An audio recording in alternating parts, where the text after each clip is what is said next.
페시아라가 분명히 질의를 했었고 그리고 우리는 8월 14일 날 아침 9시 40분 비행기로 Sawi kali mengajak lari pemirsa. Oh, umpan keluar kepada Egy Maulana Fikri pemirsa dan tidak offside. Lagi-lagi pemirsa, sebuah peluang yang didapatkan oleh Indonesia. Semangat pantang menyerah, semangat tidak kendor, terus didapatkan dan Evan Diba. Mohon subscribe channel ini dulu supaya gak ketinggalan berita terbaru Timnas Indonesia. Yes, kabar gembira. Shin Tae-yong langsung tambah 4 pemain keturunan ini perkuat Timnas Indonesia. Begini penjelasannya. Mereka diantaranya adalah Nathan Chu Aon, Jay Itzes, Ryan Flamingo, dan Chirus Margono. Nathan Chu Aon adalah pemain asal Belanda yang bermain di Swansea City. Sementara untuk Ryan Flamingo diberitakan oleh media Korea Selatan, Best 11 yang menurut mereka bakal masuk jadi incaran Shin Tae-yong untuk Timnas Indonesia. Satu lagi yakni Chirus Margono, seorang pemain berposisi kiper yang bukan lewat naturalisasi, melainkan lewat jalur pengembalian hak kewarganegaraan WNI yang sempat hilang. Kini proses pengembalian kewarganegaraan Chirus Margono yang sempat hilang sudah semakin dekat untuk bisa mendapat kembali status WNI.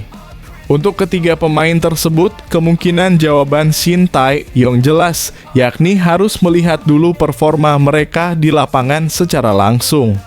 Hal ini seperti dikatakan Shin Tae-yong saat memberi respon soal Nathan Chu Aon. Nah, semoga keempat pemain ini segera selesai naturalisasinya dan bisa perkuat Timnas Indonesia di Piala Asia Senior 2023. Lokal Pret bisa menangis mendengar ini. Begini pengakuan jujur Jordi Amat jelang kualifikasi Piala Dunia 2026. Back Timnas Indonesia Jordi Amat menilai bahwa peluang skuad Garuda cukup besar di kualifikasi Piala Dunia 2026 zona Asia. Pada aturan terbaru, ada 8 tempat bagi tim asal Asia yang bisa berlaga di putaran final. Jordi Amat menjelaskan aturan baru ini cukup memberikan keuntungan. Pasalnya, tim asal Asia memiliki peluang yang lebih besar untuk lolos ke Piala Dunia. Kesempatan ini akan dimaksimalkan skuad Garuda agar mimpi tersebut bisa tercapai. Kami sepenuhnya sadar akan tantangan yang ada di depan. Kami sudah mengetahuinya sejak awal, kata Jordi Amat. Kami akan mengambil satu pertandingan demi satu pertandingan kami yang akan datang melawan Brunei, baik tandang maupun kandang, sangat penting, tegasnya. Selain dari sisi pemain, Jordi optimis Shin Tae-yong sudah mempersiapkan strategi terbaiknya di kualifikasi Piala Dunia nanti. Menurutnya, pelatih asal Korea Selatan tersebut cukup percaya diri skuad Garuda bisa melangkah jauh di ajang ini.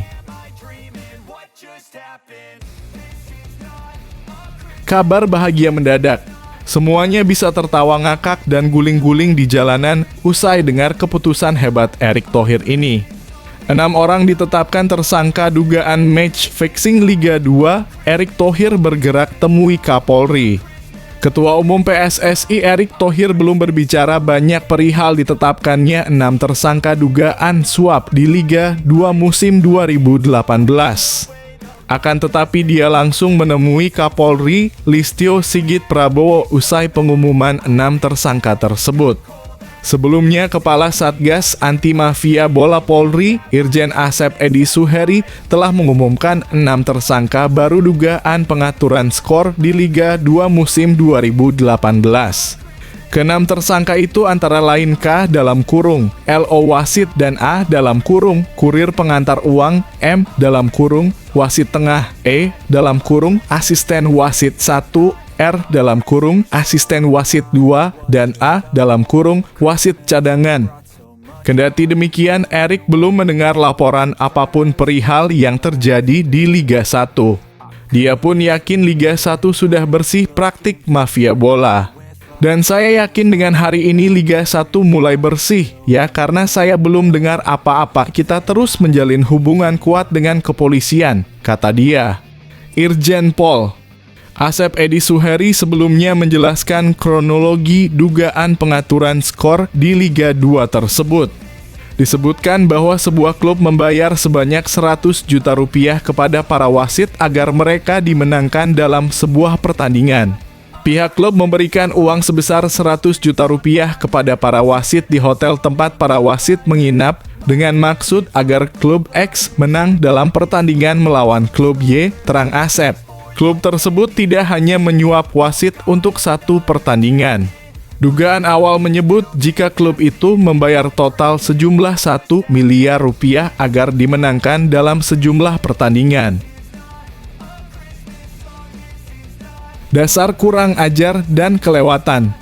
Begini pernyataan sangat konyol pelatih Uzbekistan usai kalahkan timnas Indonesia U24 di babak 16 besar Asian Games 2023.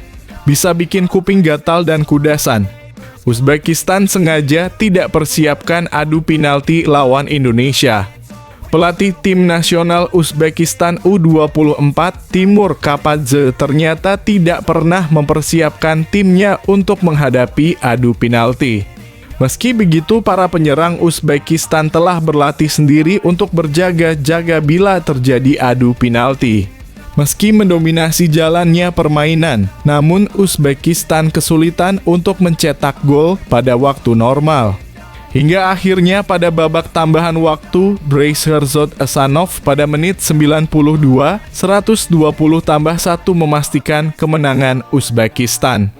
Timur Kapadze mengaku sudah merasa yakin Uzbekistan mampu menyingkirkan Indonesia U24 tanpa drama adu penalti. Kami tidak mempersiapkan adu penalti, kami tidak memperkirakan hal itu, tegasnya saat konferensi pers pasca laga malam. Tapi setiap selesai sesi latihan penyerang, kami berlatih mandiri untuk adu penalti, tentunya berjaga-jaga jika kami mendapat penalti, imbuhnya. Timur Kapadze memaparkan bahwa Uzbekistan akan memanfaatkan waktu 2 hari ke depan untuk pemulihan para pemainnya. Dia pun mengakui ketangguhan pertahanan timnas Indonesia U24 yang membuat anak asuhnya kewalahan dan kehabisan stamina. Indra Syafri minta maaf gagal loloskan timnas Indonesia U24 ke perempat final. Timnas Indonesia U24 harus menelan kekalahan di babak 16 besar Asian Games 2023 setelah menghadapi Uzbekistan. Pelatih timnas Indra Syafri meminta maaf kepada seluruh masyarakat Indonesia atas hasil yang mengecewakan ini.